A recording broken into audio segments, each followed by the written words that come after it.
where it's a more natural progression, a more natural two-way relationship most often.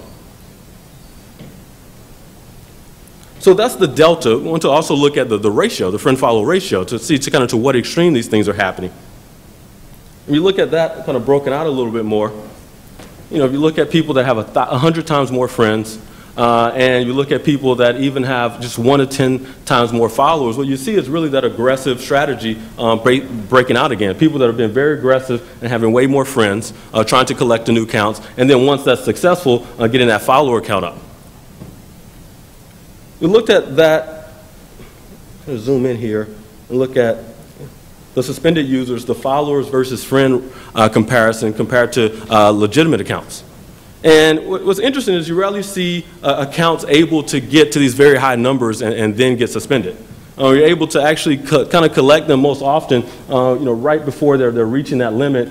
Some of them are able to collect, you know, 10,000, 100,000 followers and then be detected. But what you see is really lots of small accounts that are being used for malicious activity. So that's the kind of one of the points here. This thing I want to come back to is this tweet number. And we looked at earlier just the number of tweets an account has sent over time. But here we look at, well, how many actual tweets do you send per day? Anybody here like have an idea how many tweets you send a day? 2, 5. So I looked and I was like, I don't know. I tweet sometimes I don't. And so I looked and, you know, my tweet number happens to be like 1.6.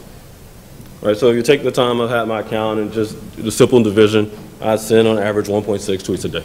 And, you know, looked at the guy who sits next to me and looked at it was like 2.1. Now, looked at another guy I know and his tweet number was 40. I was like, yeah, he is pretty annoying. Like at 40, it's like, wow, people tweet that much. But then you start to look at it, and what happens is over half the network has a tweet number, you know, less than 1, which isn't surprising because remember, about 20% of networks never tweeted.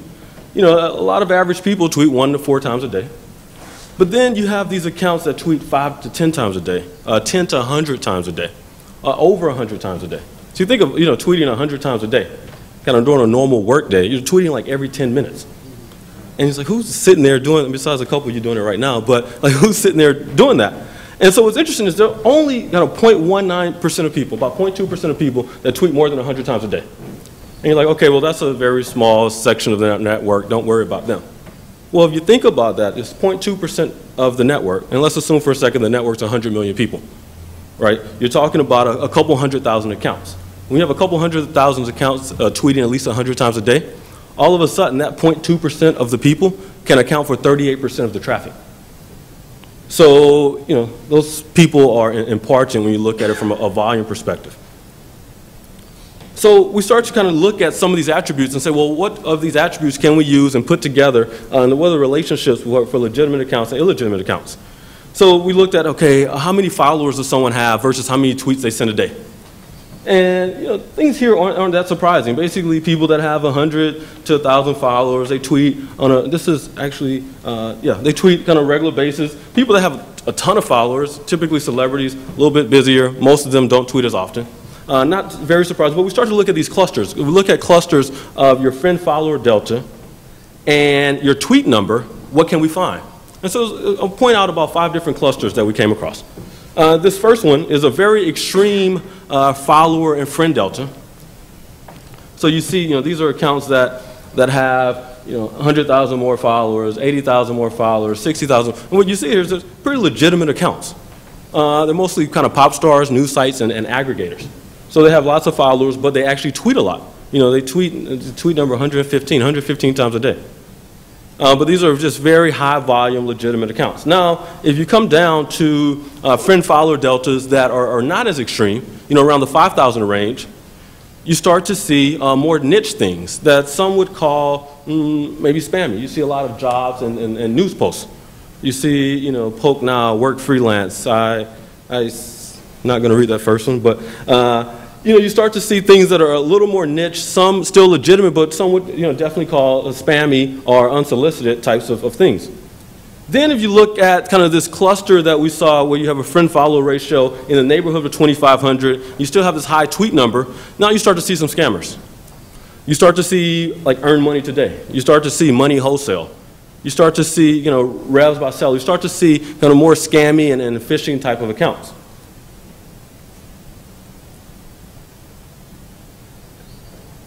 But what's interesting is it doesn't just continue to go in that direction. If you look at this friend-followed ratio around 1,000, a delta around 1,000, you start to see some things that are legitimate still, but just smaller targeted things. So you see some small cities, you see some goofy bots that show up, you see stock tips, Dallas listings and so forth. But then as you continue to go and you see this negative, follower-friend ratio or delta, these are people that are early on in the account creation. They're still trying to collect new followers, and so their delta is negative.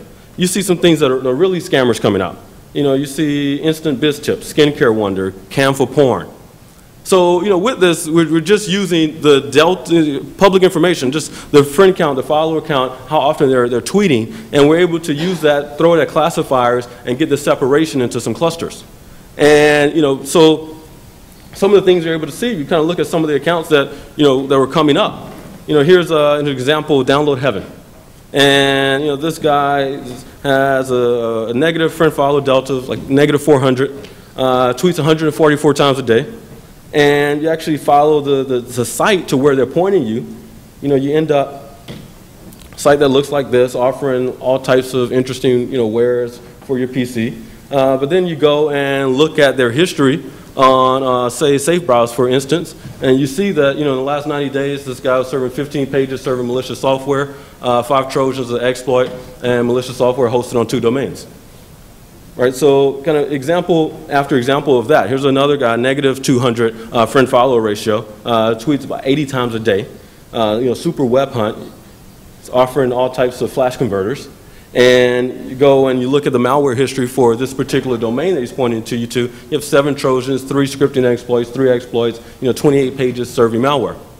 So just interesting results of being able to kind of dig in based on just the properties of the account. This is without looking at the URLs and tweets, without looking at the profiles, and begin to get clusters that are correlating with people that have been known to host malicious software on the destinations that they're pointing you to.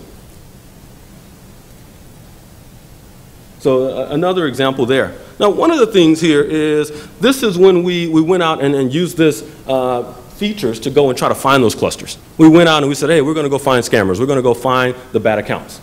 The next question that we wanted to answer was, well, how often does that happen for real people?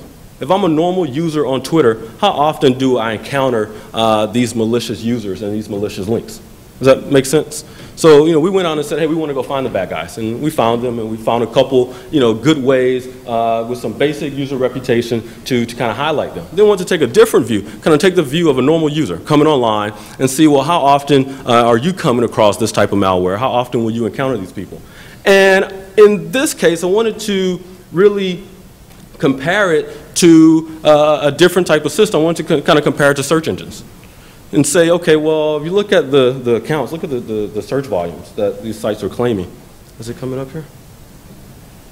I want to build, but you look at the search volume that these accounts are claiming. Anybody from Twitter in the room? Security conference after security conference, nobody raises their hand. So you look at the volumes that they're claiming, they're really arguing that they're one of the more popular search engines in the world. And I mean, people go, and we saw the use of trending topics and people clicking and searching for trending topics or searching for local things to go and find content. So I wanted to compare, well, if I went on any of these kind of search engines, like Twitter or Yahoo or Bing or Google, and I was just going about my normal activity searching for something, what's the chances that I come across malware? I know I've personally become so lazy that I don't type a domain anymore, right? If I know I'm going to say CNN.com, I'm too lazy to type CNN.com. I actually just type CNN in my Google search bar and press enter. I let them do the work, and I see a number of you shaking your head. So the point is there's so many eyeballs in the search engines now. I want to compare, let's say Twitter versus these different search engines. If I come in and I'm looking for something, what are the chances of encountering malware? So we set up a different experiment to basically simulate the user experience. And what we used were the trending topics as the indicator of what people are looking for.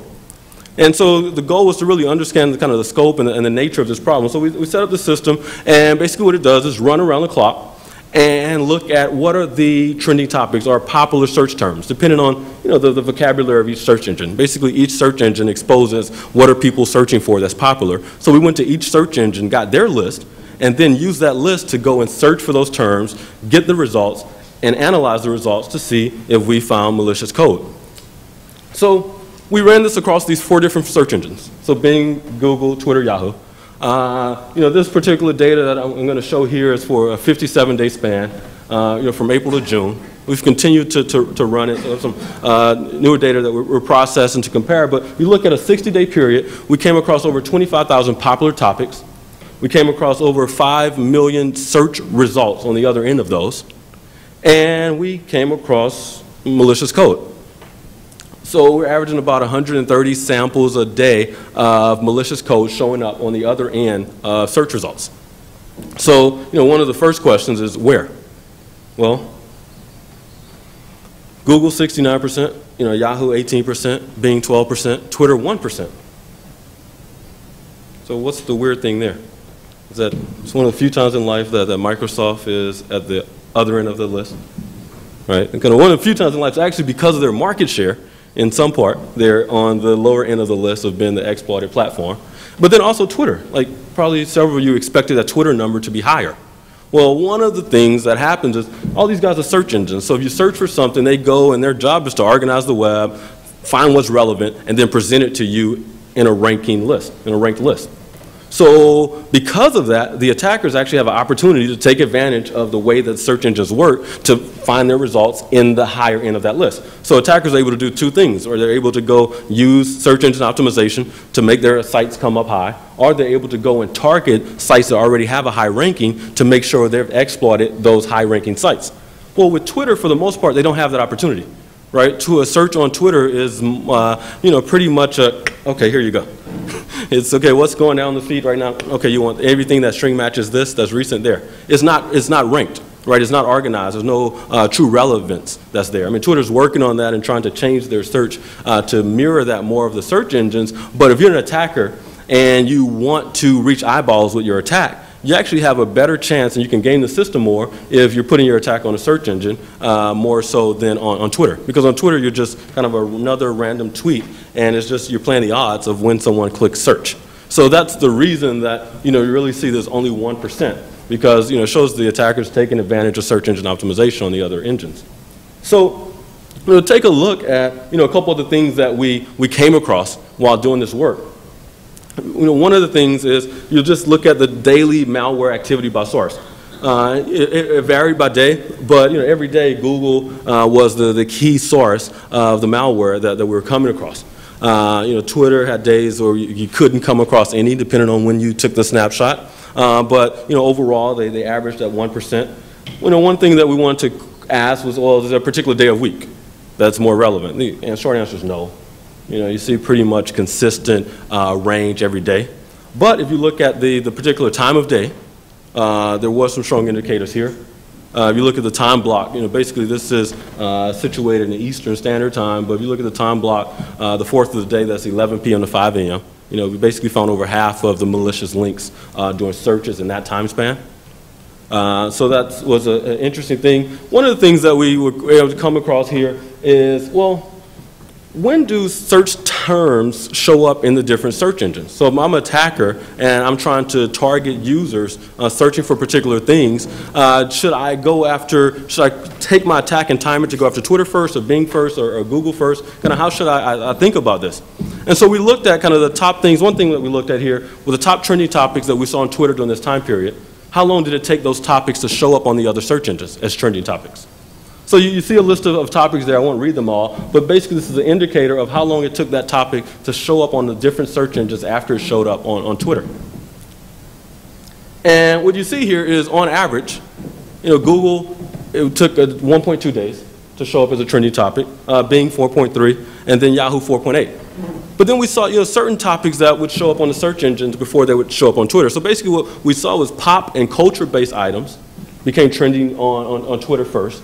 And then things that were more kind of true news related and current events, showed up on the search engines first. So things that were kind of a little more culture versus kind of true news and world events showed up on the different engines in different ways. Then we want to look at, well, are there particular types of categories that the attackers are targeting when they're going after poisoning these accounts? So one thing that we looked at here were, what are the top categories for these trending topics? You look at the trending topics, what types of sites are they pointing to?